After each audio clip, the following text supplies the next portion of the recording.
Hello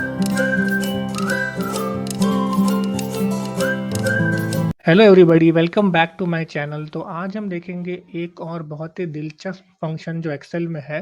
और इस channel पे हमारी जो कोशिश है कि हम एक्सेल में कुछ ऐसे फंक्शंस या ऐसे फीचर्स को सीखें जिससे हमारा काफ़ी काम आसान हो सकता है और काफ़ी चीज़ें जो ऑटोमेटिक हो सकती हैं उसको हम जानें, ताकि हमारा जो टाइम है वो उन कामों में ना खर्च हो और वो टाइम को हम कहीं और ज़्यादा अच्छे तरीके से यूज़ कर सकें। तो ये वीडियो उसी कड़ी में होने वाला है। हम सीखेंगे फंक्शन जिससे हम डायरेक्टली वेब से कोई डेटा अगर हमको चाहिए, तो हम वो सीधा एक्सेल में ला सकते हैं और हम इस पूरे प्रोसेस को ऑटोमेट भी कर सकते हैं, वो भी हम सीखेंगे। तो वीडियो को अंत तक देखिए और अगर आपको ये वीडियो पसंद आए तो वीडियो को लाइक करिए और अगर अभी तक आपने चैनल को सब्सक्राइब नहीं किया है, तो सब्सक्राइब भी कर ही दीजिए। तो आजकल के हमारे लाइफ में हम बहुत बार ऐसे चीज़ें होती है जहाँ पे हम वेब से कोई डेटा लेते हैं। फॉर एग्ज़ाम्पल यहाँ मैं सपोज़ कोई पॉपुलेशन के ऊपर कोई स्टडी कर रहा हूँ, जस्ट एग्ज़ाम्पल के लिए मैं ये चीज़ बता रहा हूँ। फॉर एग्ज़ाम्पल सपोज़ मैंने विकिपीडिया से पॉपुलेशन का डेटा स्टडी किया और यहाँ पे ये डेटा अवेलेबल है जहाँ पे अलग-अलग कंट्रीज़ के क्या-क्या पॉपुलेशंस हैं, उसके वैल्यूज़ हैं।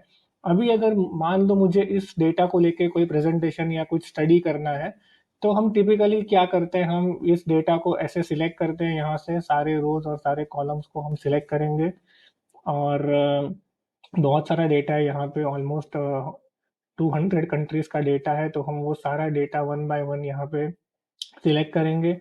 इसको कंट्रोल सी करेंगे, हमारे शीट में ले जाके यहाँ पे हम लोग कंट्रोल वी करेंगे और ये डेटा यहाँ पे आ गया। बट अभी आप देख सकते हैं कि ये डेटा जो है यहाँ पे लिंक्स मौजूद है, यहाँ पे कंट्रीज़ के सिम्बॉल्स हैं। ये डेटा डेफ़िनेटली उस फ़ॉर्म में नहीं है जहाँ पे हम इसको सीधा एनालिसिस कर सकें।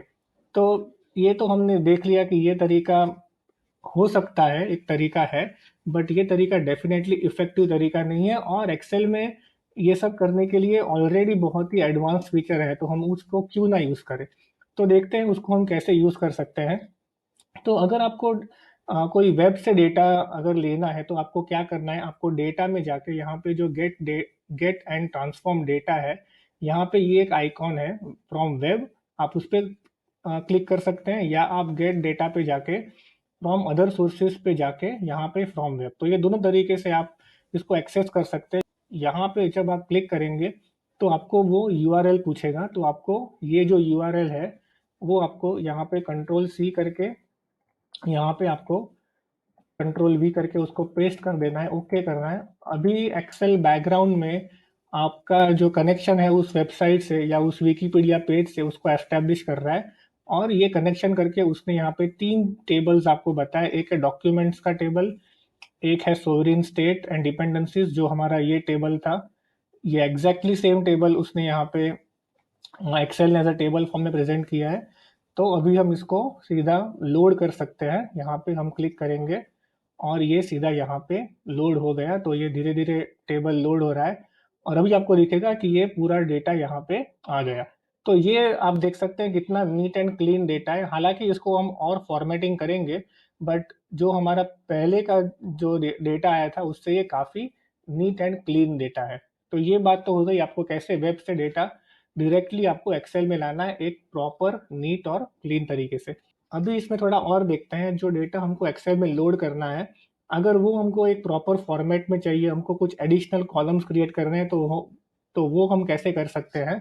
तो उसके लिए हम क्वेरी में जाएँगे और यहाँ पे हम क्लिक करेंगे एडिट क्वेरी में।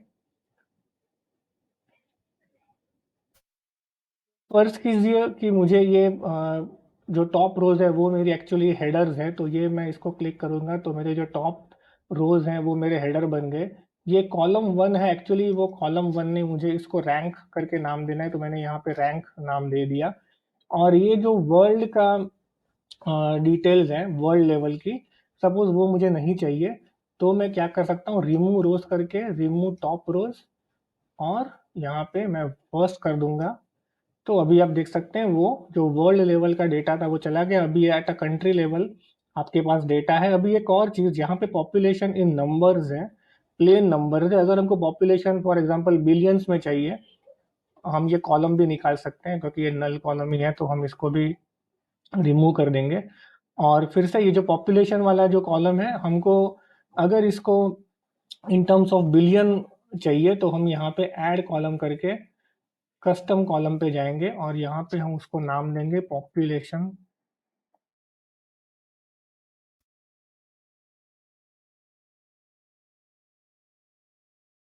यहाँ पे पॉपुलेशन को हम इंसर्ट करेंगे और डिवाइड बाय बिलियन के लिए 9 ज़ीरोज़ है, तो 1 2 3 4 5 6 7।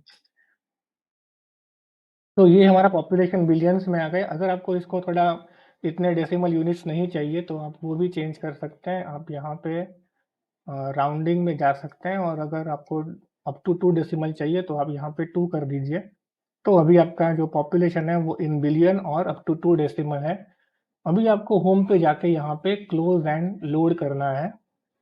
तो आपने अभी जो एक क्वेरी है बैकएंड में रन हो रही है और अभी आप देखेंगे ये आपका डेटा यहाँ पे लोड हो गया है और एडिशनल जो कॉलम है वो भी क्रिएट हो गई है। तो ये डेटा अभी उस फॉर्म में है जहाँ पे अगर आपको कोई एनालिसिस करना है या अगर आपको इसको कोई प्रेजेंटेशन में यूज़ करना है तो आप इसको सीधे यूज़ कर सकते हैं। एक और चीज़, मान लीजिए अगर ऐसी कोई वेबसाइट है जहाँ पे आप फ्रीक्वेंटली एवरी डे या एवरी वीक या एवरी मंथली लेवल पे अगर आपको वो डेटा एक्सेस करना है, तो क्या आप हमेशा वो डेटा इस तरह से कनेक्ट करेंगे? उसकी भी कोई ज़रूरत नहीं है। उसके लिए आपको क्या करना है, उसके लिए आपको यहाँ पे टेबल डिज़ाइन में जाना है और यहाँ पे रिफ्रेश पे क्लिक करना है और कनेक्शन प्रॉपर्टीज़ पे क्लिक करेंगे और यहाँ पे आप अगर refresh data when opening the file, अगर इसको आपने क्लिक किया और ओके किया, तो जभी भी आप फाइल ओपन करेंगे, वो जो कनेक्शन है वो फिर से एस्टेब्लिश होगा और जो अपडेटेड या जो रिफ्रेश्ड डेटा है, वो डायरेक्टली यहाँ पे आएगा और इस फॉर्मेट में आएगा। तो ये बहुत ही बढ़िया तरीका है जिससे आप वेब से डेटा स डायरेक्टली एक टेबल फॉर्मेट में ला सकते हैं और आपको अगर कुछ कस्टमाइज़ेशन चाहिए तो वो भी आप कर सकते हैं। तो ऐसे ही वीडियोज़ के लिए चैनल के साथ जुड़े रहिए और वीडियो को लाइक करिए और चैनल को सब्सक्राइब करिए। Bye, take care, see you in next video.